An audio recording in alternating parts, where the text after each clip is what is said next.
ମୁଁ ଆସିବି ସଙ୍ଗୀତାଙ୍କ ପାଖକୁ, ରାଇଟ୍। ମୋଷ୍ଟଲି ଆମେ ଯେତେବେଳେ କହୁଛନ୍ତି, ଯେତେବେଳେ ଗୋଟେ ଏକ୍ସାମ୍ପଲକୁ ଦେଖିବା, କଳାହାଣ୍ଡି ଭଳିଆ ଜାଗା, ଗୋଟେ ହାଉସ ୱାଇଫ, ଦିଟା ଛୁଆ ଥିବ, ଘରର ଫିନାନ୍ସିଆଲ କଣ୍ଡିସନ ସହିତ ଫାଇଟ୍ କରିବା, ସେ ଟାଇମରେ ଗୋଟେ ସ୍ୱପ୍ନ ଦେଖିବା ଯେ ମୁଁ ଗୋଟେ ଓଏସ୍ ହେବି, ପଢାରୁ ଆଉଥରେ ବହୁତ ଗ୍ୟାପ୍, ରାଇଟ୍। ପ୍ଲସ ଟୁ ରେ 2 ବର୍ଷର ଗ୍ୟାପ୍ ହେଇଯାଇଥିବ, ପଢାଠୁ ବହୁତ ଦୂର, ରାଇଟ୍।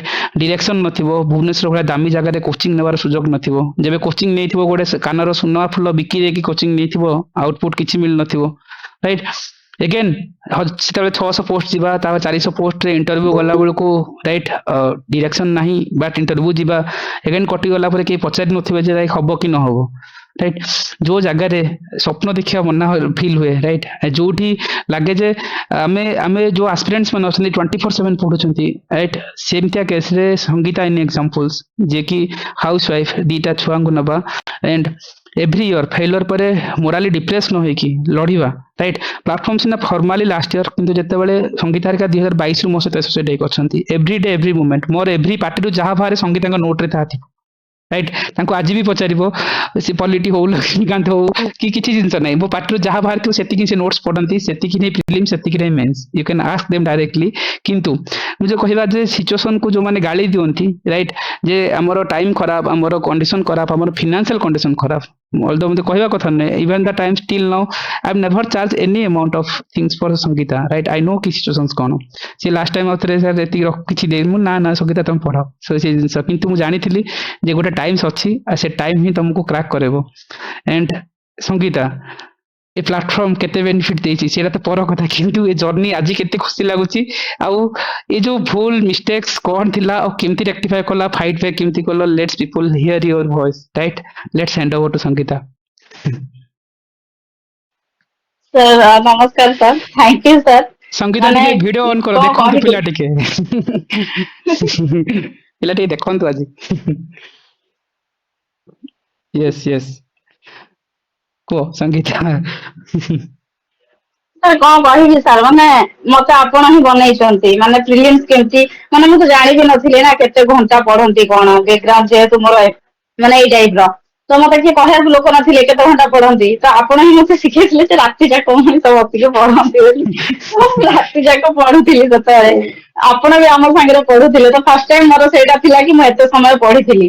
କିନ୍ତୁ ସେଇଟା ପ୍ରିଲିମ୍ସ ତ ହେଇଗଲା, ଆଉ ସାର୍ ଆପଣଙ୍କ ଦ୍ୱାରା ମୁଁ 3 ଥର ଦେଲିଣି, 3 ଥର ମୋର ପ୍ରିଲିମ୍ସ କେବେ ଅଟକିନି। ମାନେ ଆପଣଙ୍କର ମାନେ ଅଛି କିଛିଟା ଜିନିଷ, ମାନେ ସେଇଟା ହେଇଗଲା ନା, ସେଇଟା ହେଇଯିବ, ତ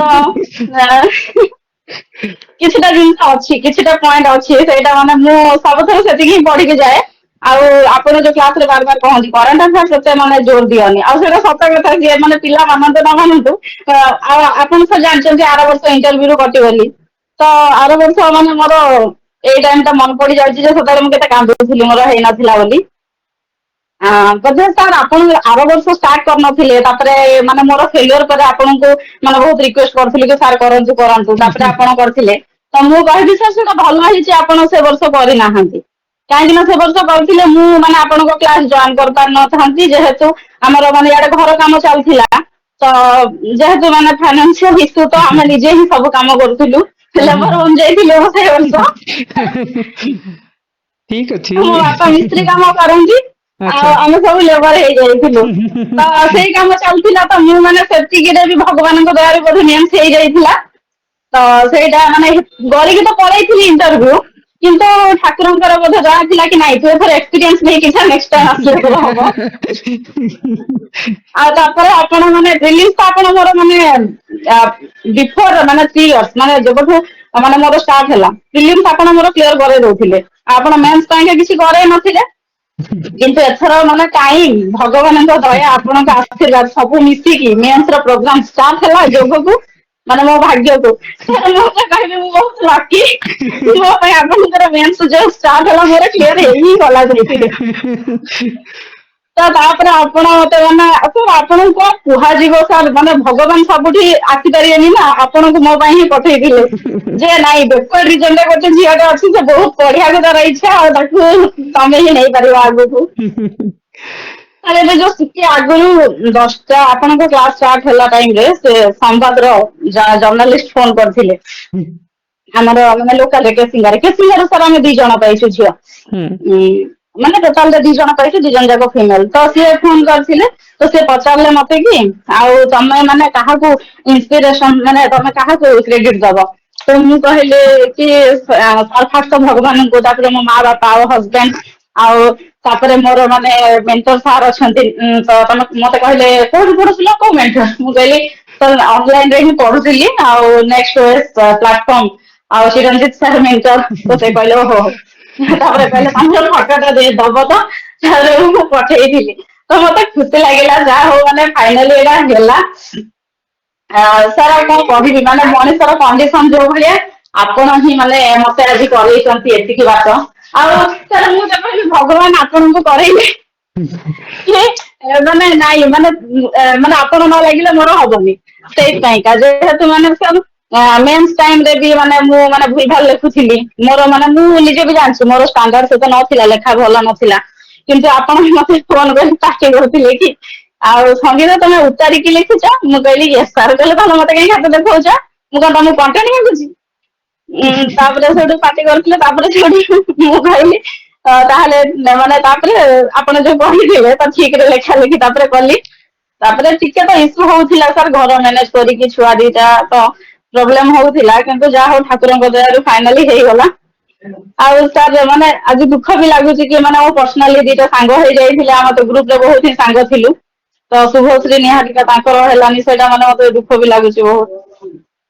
ଆଉ ସାର୍ ଠିକ କିନ୍ତୁ ଆପଣ ମାନେ ମାନେ ହେଲା ସଙ୍ଗୀତା ଜର୍ଣ୍ଣିରେ ମାନେ ଅପ୍ ଆଣ୍ଡ ଡାଉନ ଆଜ୍ଞା ଚାଲେ, ଠିକ ଅଛି ଆଜି ହେଇନି କିନ୍ତୁ କାଲି ବେଟର ରାଙ୍କରେ ଆସିବ। କାହିଁକି ଯୋଉ ସ୍କିଲ୍ ଶିଖିଛ ତମ ମାନେ, so it's a golden things.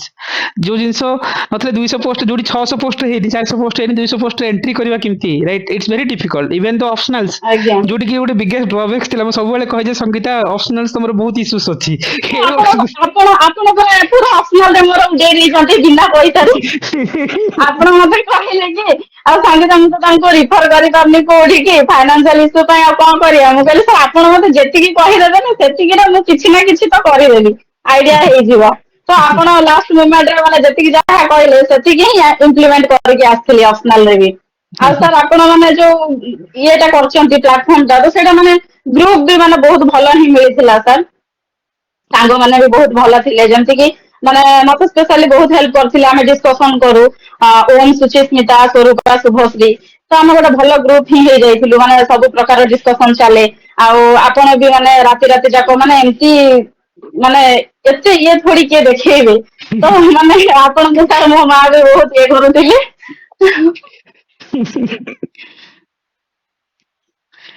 ନା ମୋ ସଙ୍ଗୀତା ଛୁଆ ମାନେ ସାର୍ ଏବେ ଯାକେ ଶୋଇନାହାନ୍ତି ସାର୍।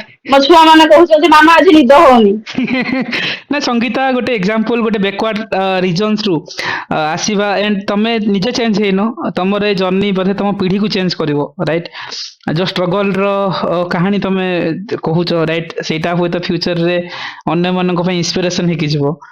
ତମର ଫ୍ୟୁଚର ଜେନେରେସନ ପାଇଁ ଗୋଟେ ତମେ ଏକ୍ସାମ୍ପଲ, ରାଇଟ? ତମର ଆଉ କିଛି ପ୍ରୋବ୍ଲେମ୍ସ ଲାଇଫରେ କେବେ ହବନି। ସୋ କାହିଁକି ସେ ଜର୍ଣ୍ଣିକୁ ତମେ ଏଣ୍ଡ କରିଛ, ଯେତେବେଳେ ପିଲା ତମକୁ ଲାଇକ କାହିଁକି ଦେଖ ମେନ୍ କଥା ଲାଗେ ଯେ ସରି ସାର୍ କଟିଗଲା କେମିତି କଣ? ଠିକ ଅଛି କିଛି ଇସ୍ୟୁସ୍ ନାହିଁ।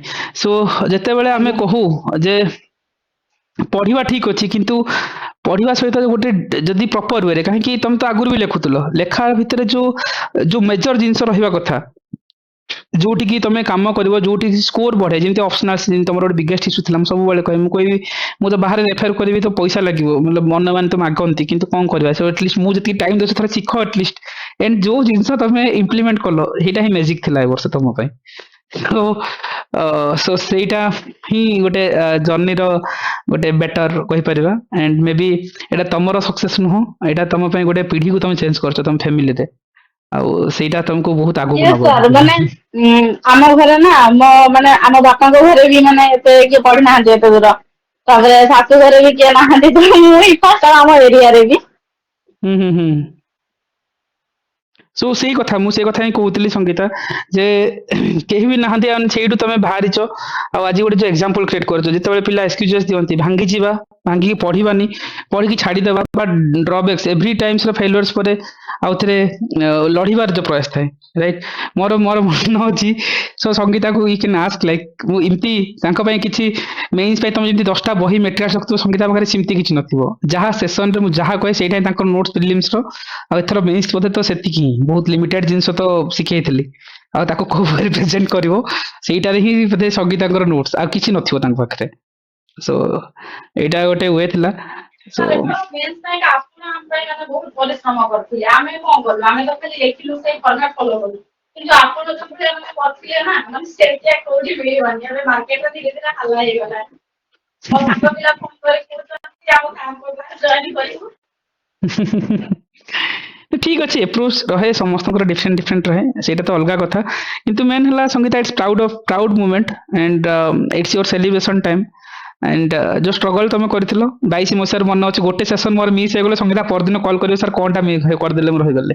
ଏଣ୍ଡ ମୋର ମନେ ଅଛି ଆମେ ଯାହା ଡିସ୍କସନ ମୁଁ ପାଟିରେ ଯାହା କୁହେ ନା ସଙ୍ଗୀତା ଲେଖନ୍ତି। ତମମାନେ ହୁଏତ ବହୁତ ଜଣ ଶୁଣୁଥିବ ରେକର୍ଡିଂ ଦେଖିକି ଲେଖୁଥିବ। ସଙ୍ଗୀତା ଆଗରୁ ରେକର୍ଡିଂ ନଥିଲା କିଛି ସିଷ୍ଟମ ପ୍ଲାଟଫର୍ମରେ। ସଙ୍ଗୀତା ସେତେବେଳେ ଯାହା କୁହେ ନା ପାଟିରେ ଲେଖି ଲେଖି ଲେଖି ଯାଆନ୍ତି ସ୍ପିଡ୍ ଆଜି ବି ମେନ୍ସ ଟୁ ଆରମ୍ଭ କରି ପ୍ରିଲିମ୍ ବି ଯାହା କହୁଥିବି ଗୋଟେ ଲେଖା ଚାଲିଥିବ। ସେଥିପାଇଁ ମୁଁ ସବୁବେଳେ କହେ ରନିଂ ନୋଟ୍ ବନାଅ। ସଙ୍ଗୀତା ବନାନ୍ତି ତାଙ୍କୁ ପଚାର କେବେ ରେକର୍ଡିଂ ନାହିଁ ସେ ରେକର୍ଡିଂ କୋଉଠି ଅଛି ଆଜି ବି ଜାଣିନାହାନ୍ତି ଠିକ ସେ ପଚାରିବ ତମେ ସବୁବେଳେ ଲେଖିଦିଅ। ଏଇ ଫର୍ମାଟକୁ ଯା ସେଇଠି ଇଏ କର ଏଇଠି ସବୁ କିଛି ଜାଣିପାରେନି ସେଇ ଜିନିଷ। ଆପଣ ତ ମାନେ କିଛି ମାନେ ଇଏରେ କରୁନଥିଲେ ରେକର୍ଡିଂ ବି ରଖୁନଥିଲେ ତ ମାନେ ସେ ରାତି ଅଧରେ ଯେତେ ଯାହା ହଉ କି ମାନେ ଲେଖିବାକୁ ହିଁ ପଡେ କାହିଁକି ନା ମାନେ ଯୋଉଠି ଜ୍ଞାନଟା ମିଳୁଛି କଥା ନେଇଯିବା କଥା ମତେ ଲାଗେ। ଆଉ ମତେ ତ ସେଇଥର ମାନେ ଫିଲ୍ ହେଇଥିଲା କି ମୁଁ ଆଉ ପଇସା ଖର୍ଚ୍ଚ କରିପାରିବିନି ତ ମତେ ମାନେ ଯୋଉଠୁ ଯାହା ମିଳୁଛି ମତେ ଏଇଥର ହିଁ ମାନେ ଲାଷ୍ଟ ଯାହା କଲେକ୍ଟ କରିପାରିବି। ୟେସ୍ ସୋ ସେମ୍ କଥା ଯେ ହେଲେ ମୁଁ କହିବା କଥା ଯେତେବେଳେ ତାଙ୍କୁ ପଢିବାର ଇଚ୍ଛା ଥିଲା କାନର ସୁନା ଫୁଲକୁ ବନ୍ଧା ପକେଇକି ପଢିଥିବେ କିନ୍ତୁ ଯେତେବେଳେ ଡ୍ରିମ୍ ଭାଙ୍ଗିଯାଏ ସବୁବେଳେ ସେମ୍ ଏଫର୍ଟର ପଇସା କିଏ ଇନଭେଷ୍ଟ କରିବ right. I no the financial conditions କି କଣ ଚାଲିଛି ସୋ ଷ୍ଟିଲ୍ ସୋ ଏତେ ବଡ ଅପସନାଲ ତାଙ୍କର ବହୁତ ବଡ ଇସ୍ୟୁ ଥିଲା ମୁଁ କହୁଥିଲି। ସୋ ସେମ୍ ଜିନିଷରେ ଲଢିବା ଗୋଟେ ମିରାକଲ ରାଇଟ୍। ଗୋଟେ ଗୋଟେ ବେକୱାର୍ଡ ଡିଷ୍ଟ୍ରିକ୍ଟ ଆଣ୍ଡ କେସିଙ୍ଗା ଭଳିଆ ଜାଗା ଯୋଉଠି ଏଜୁକେସନ ନାହିଁ ଯୋଉମାନେ ଏକ୍ସକ୍ୟୁଜେସ୍ ଦିଅନ୍ତି ଯେ ଆମେ ପାରିବୁନି ସଙ୍ଗୀତା ଇଜ ଏକ୍ସାମ୍ପଲ୍ସ ରାଇଟ୍। ଯଦି କିଛି ଇଚ୍ଛା ଅଛି ଦେନ୍ ତମେ ଅବଭିୟସଲି କରିପାରିବ କିନ୍ତୁ ଏଗେନ୍ ଷ୍ଟ୍ରାଟେଜିକୁ ତମେ ଫଲୋ କରିବାକୁ ପଡିବ ବୁଝିବାକୁ ପଡିବ ପ୍ରୋସେସ ହିସାବରେ ଯିବାକୁ ପଡିବ। It will take time right କିନ୍ତୁ ସକ୍ସେସ୍ ହବ right Sangeeta. Sangeeta last message aspirant ମାନଙ୍କ ପାଇଁ କଣ ରହିବ?